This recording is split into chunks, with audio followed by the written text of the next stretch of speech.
Olá, meu nome é Daniel Escapelato e serei seu guia nessa série de vídeos animados e bem objetivos para aquele que quer conhecer mais sobre o criacionismo. Vamos ao vídeo. O vídeo de hoje será sobre complexidade irredutível e tem como fundamento o livro A Caixa Preta de Darwin, do autor Michael Behe. De maneira bem resumida, a teoria da evolução lato sensu de Charles Darwin é baseada na mudança lenta e gradual dos seres. Assim, com o passar de milhões de anos, essas mudanças se somariam e originariam espécies diferentes. Ademais, aquelas espécies que apresentarem alguma vantagem genética sobre outra estará mais apta à sobrevivência, e isso Darwin chamou de seleção natural. A teoria darwiniana está no campo do tudo ou nada. Ou todos os órgãos e especializações dos seres surgiram conforme a teoria da evolução, lato sensu, ou a teoria seria um fracasso e deve ser desconsiderada. Portanto, se for possível demonstrar a existência de algum órgão que não poderia ter surgido por pequenos passos e mudanças graduais, a teoria darwiniana deve ser reputada por falsa, pois a existência de um único órgão que contraria a proposição evolucionista já seria o suficiente para que toda teoria seja descartada. E o próprio Darwin admite essa objeção fatal à sua teoria. Se fosse possível demonstrar a existência de algum órgão complexo que não pudesse ter sido formado por pequenas modificações numerosas e sucessivas, minha teoria cairia por terra. A teoria de Darwin foi publicada em 1859 e o microscópio eletrônico só foi inventado 72 anos depois, em 1931. Portanto, um instrumento que Darwin não teve acesso em seu tempo.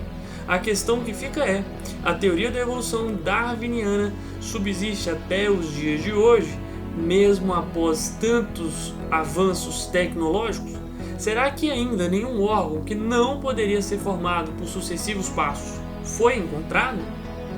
O órgão que nós procuramos é aquele marcado pelo que Michael Behe denominou complexidade irredutível, ou um órgão irredutivelmente complexo. Ou seja, algum órgão que não poderia ser formado por sucessivos passos, pois todos os seus componentes são essenciais para o funcionamento. Caso algum de seus componentes esteja ausente, ele não funcionaria, ou seu funcionamento seria deficitário, o que representaria um gasto de energia desnecessário, o que levaria ao seu desuso. Agora que todo o aporte teórico já foi passado, vamos falar sobre o maravilhoso, complexo e irredutível mecanismo de coagulação do sangue. Será que o sistema de coagulação sanguínea poderia ser formado por sucessivos passos evolutivos? Bom, no final do processo de coagulação nós temos a fibrina, uma proteína que atua criando uma malha, algo como uma rede que pesca a célula sanguínea e evita o sangramento. Mas onde fica essa minúscula rede de pesca em nosso organismo? Bom, ela fica inativa e escondida no sangue. Certo. Por qual motivo ela não está embarreirando o sangue nesse momento, em qualquer parte aleatória do corpo? Porque há a necessidade de que a fibrina seja ativada pelo organismo. Diluído no sangue, há um complexo constituído de 6 proteínas, conhecido como fibrinogênio. Este, possuindo um formato próximo de um bastão, começa sua vida diluída no sangue e gasta seus dias viajando através dos vasos sanguíneos até que outra proteína o desperte, a trombina.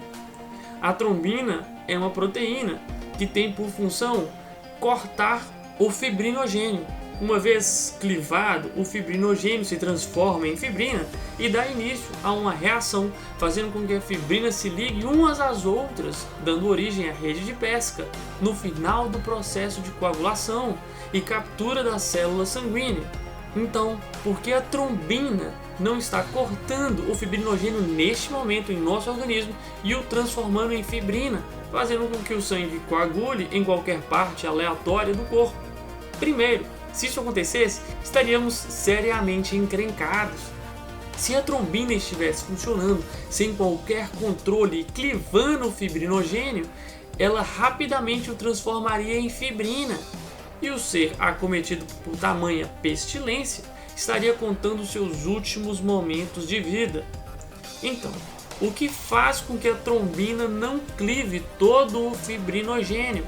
Acontece que tudo no organismo vivo parece ser milimetricamente calculado para funcionar perfeitamente. No organismo, a trombina se apresenta normalmente na sua forma inativa, a protrombina, que é incapaz de clivar o fibrinogênio.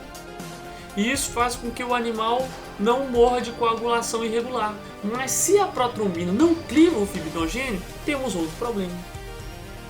Se a protrombina está inativa, o sangramento não é reduzido e o sujeito estará em sérios apuros. Bom, isso é verdade e não é ao mesmo tempo. A protrombina também tem um ativador. Pausa na explicação.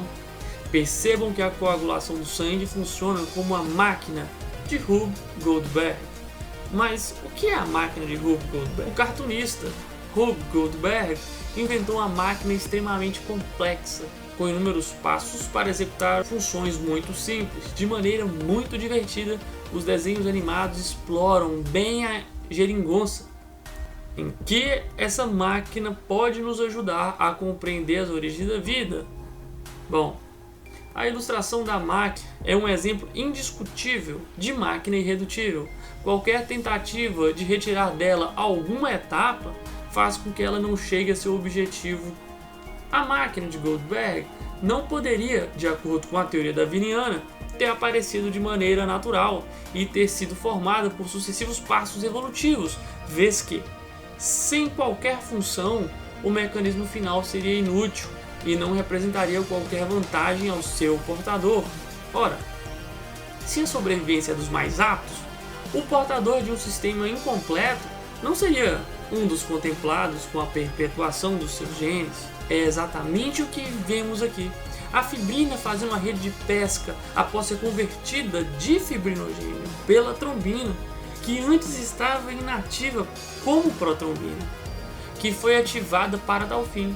Ok, mas como a protrombina é ativada? Primeiro, é preciso saber que a protrombina é clivada por uma proteína denominada fator de Stuart.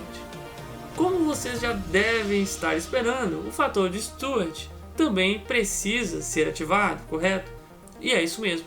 O fator de Stuart não tem potência suficiente para clivar a protrombina a tempo para parar o sangramento e precisa ser adicionado a outra proteína, a acelerina. Então, nesse ponto, a máquina de Rube Goldberg sanguínea é necessário 2 passos simultâneos para uma única função, clivar a protrombina. A acelerina existe inicialmente na forma inativa. Por sua vez, a acelerina requer outra proteína para sua ativação. Mas qual? Então, a trombina é quem ativa a acelerina. A taxa de clivagem da protrombina pelo fator de Stuart é muito baixa, então sempre há algum resquício de trombina na corrente sanguínea em quantidade que não traz qualquer prejuízo para o ser. A coagulação do sangue é, portanto, autocatalítica, pois as proteínas na cascata aceleram a produção de si mesmas. A máquina de Rube Goldberg da coagulação sanguínea não termina aqui. Na verdade, estamos apenas no começo. O próximo passo seria o que ativa o fator de Stuart. Mas não tenho intenção de dar continuidade à descrição do processo de coagulação e vou encerrando a explicação do processo de coagulação por aqui. Nenhuma das proteínas da cascata de coagulação serve para outro propósito senão o de controlar a formação do coágulo sanguíneo. Mesmo assim, na ausência de qualquer um desses componentes, o sangue não coagula e o sistema falha. Concluo que o processo de coagulação é incompatível com a evolução gradual proposta por Darwin. Trata-se, portanto, de um sistema de complexidade irredutível, em que não é possível retirar qualquer etapa, apresentando-se como um sistema fechado. A única conclusão plausível é o seu aparecimento completo de maneira simultânea. O nosso vídeo está chegando ao final. Espero que tenham gostado do conteúdo. Me sigam nas redes sociais. Se eu te ajudei de alguma forma, peço que contribua com o canal. Clique em curtir, deixe um comentário, se inscreva no canal. Obrigado e até a próxima.